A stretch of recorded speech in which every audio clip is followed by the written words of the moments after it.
Hi, Michael here. So now we're looking at this motor again. After I pulled it out, you would have seen the previous video on this motor. That was in my my ride-on lawnmower, and it's a 21 horsepower. For those that haven't seen the previous video, it's a 21 horsepower single-cylinder overhead valve unit by Briggs and Stratton, and I was looking at options were to repair this one or buy a reconditioned unit, or see if I can find a brand new unit, and all of that's going to be governed by price. So the first option was to repair it. After investigating into this motor and the damage that's been caused to it, which was the connecting rod on the piston. The connecting rod on the piston, or the con rod, has got a lot of shrapnel everywhere inside the motor, and even it's much force has bent the bolt, the actual connecting rod bolt. Now, so the piston itself, it looks like it's fairly well gummed up there with a lot of burnt oil. So I don't know about the piston. It could be a bit on the iffy side. The camshaft has completely broken the pressure relief valve mechanism, and also it looked like it was the actual gearing looked like it was slightly bent. So that's a no-no, and that's part of the pressure relief mechanism. The governor looks alright, so that's working as far as I can see, but you just don't know if there's been any damage, and putting it all back together with bits you think might be alright, might turn out to be later on not a good idea. The sump, I thought maybe the sump was okay. I've had a good look at the sump and noticed that there was actually a wall here in the sump, and this actual wall has been completely broken away. Here's the wall here, which I just dropped. Hang on. Okay. So that sits in there, and that's completely broken. So the sump is knackered, no good. The motor block, as you would have seen from the previous video, but if you haven't seen the previous video, the actual motor block's got a complete hole in it, so the block is completely knackered. You'd have to replace that. The drive mechanism could be possibly still okay, but you just don't know if there's any damage to any further and you can actually see a bit of shrapnel down in there too, just left over. The head, or the valves anyway, look well, the valves look all right, and they're probably still serviceable, but the further I look into this motor, the more it looks like it's completely a write-off. So that's option one, that's gone. We'll write that one off. Option two was to see if I can chase up a reconditioned motor. And a couple of things that can happen with a reconditioned motor is you can get a good motor and it will work really well for you, but then there's that what if scenario. If it was built properly, you know, I'd expect if it was built by a dealer you wouldn't have any problems and it'd have a warranty and everything, but just looking for a reconditioned motor, there doesn't seem to be a lot of them online, and the ones that are online, they're fairly expensive. And the cost is mainly in the shipping too. So third option is, second option is a maybe. Third option was to get a brand new motor. I went to the dealership in town here, and I spoke to the dealership, and they said that the Briggs and Stratton 21 horsepower single cylinder overhead valve motors are no longer being manufactured by Briggs and Stratton. Whether that's true or not, I don't know.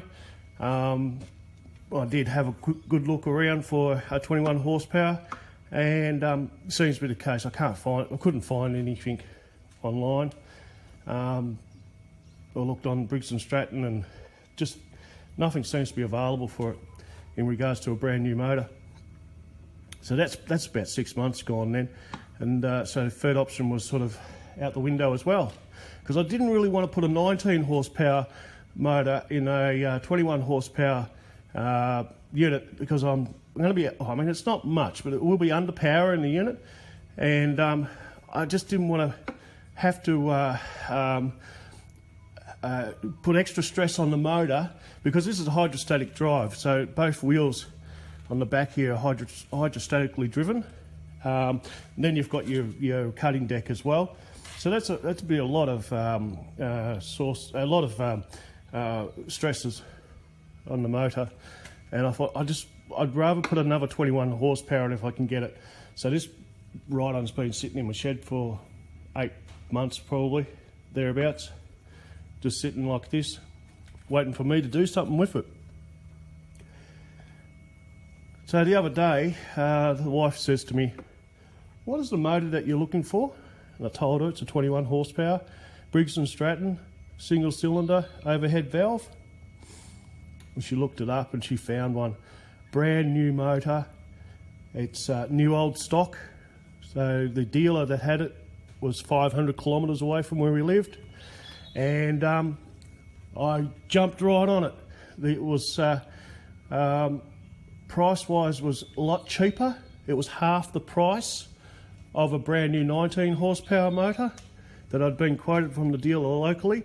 So I quickly jumped on that, drove down to Timboon, which is some 500 kilometres away, or about 5.5, nearly 6 hour drive, and went and picked up my new old stock, brand new 21 horsepower motor. So today's job is to install it.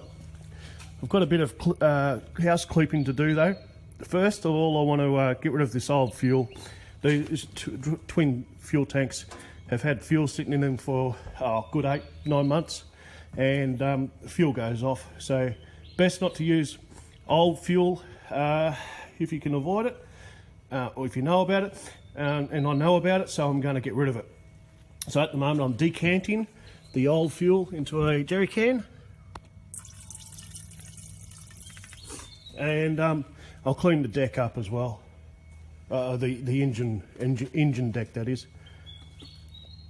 Well, I must say, after decanting all that fuel out of this mower, the fuel looked pretty good actually. It didn't look too bad. It wasn't reddish or anything. Like when fuel shows a bit of age to it, it tends to go a reddish colour. It wasn't doing that, so I thought, well, do I get rid of it, or can I try and at least see if the fuel's okay? So, old generator hasn't been ran for about 12 months. I chuck the fuel in it and see if it will work. Let's give it a go. Put the choke on. Let's start. Let's see if it will start.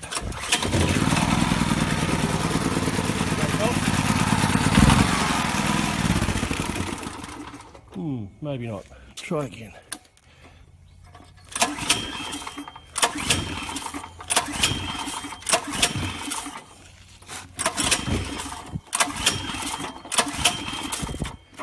Choke off.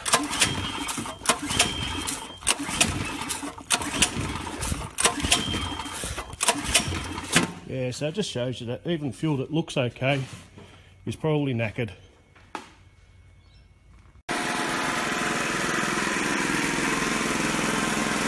Okay, we've got it going.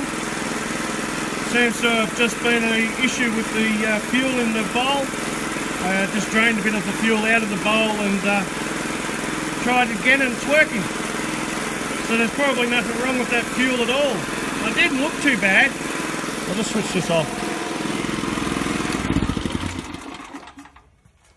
It didn't look too bad, but it's not a good idea to use old fuel anyway, so it's going to be fresh fuel, fresh oil, fresh motor.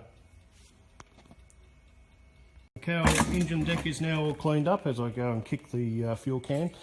So we've cleaned the engine deck, and looking good. So we're up onto the next stage. Oh, one thing I must also mention too, if you're going to store a stationary engine for a period of time, you're best to actually run the fuel out of the fuel lines and the fuel bowls and not have it sit there for a prolonged period of time. The fuel over a period of time will go bad, and when the next try to start it, even if you put fresh fuel in the fuel tank itself, you'll still have bad fuel in your fuel lines, and you need to drain all the fuel out of the fuel lines and out of the bowl before you can actually get the engine to start. And that's where I come unstuck. So I admit, yes, I didn't do that. So what I'll do now is I'll restart the generator, turn the fuel tank tap off, and let all the fuel run out of the fuel lines and out of the carby and bowl. There it is, new old stock, 21 horsepower. Let's check it out.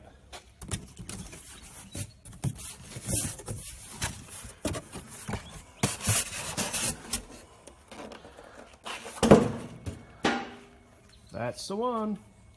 Time to install. So we've now placed the motor in the ride-on lawnmower, and it's just sitting on the engine deck.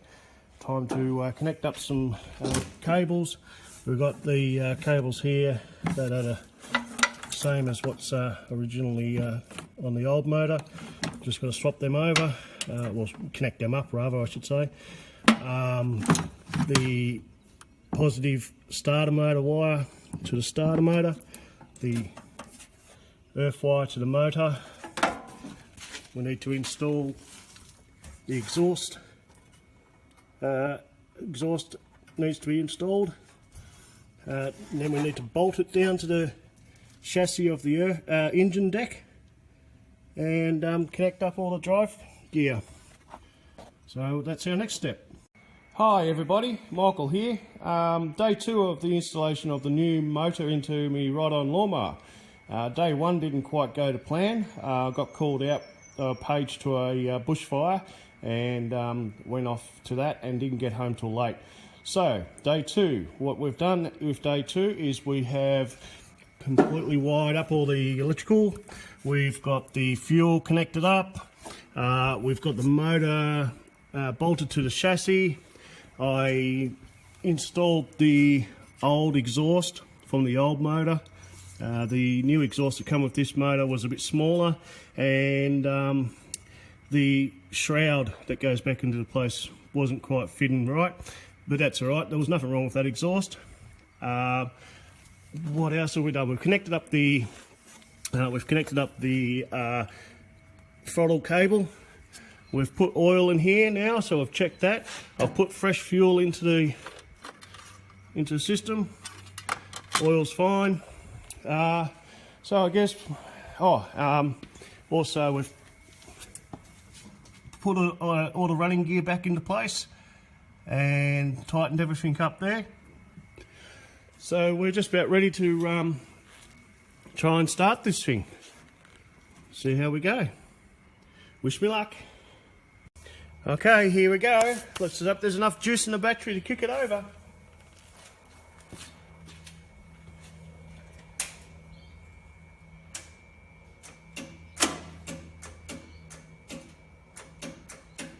Maybe not. I think we've got a flat battery. Okay, we'll try it again. This time we've got the jumper leads on the battery. Hopefully we've got enough charge in the battery to try and kick it over this time.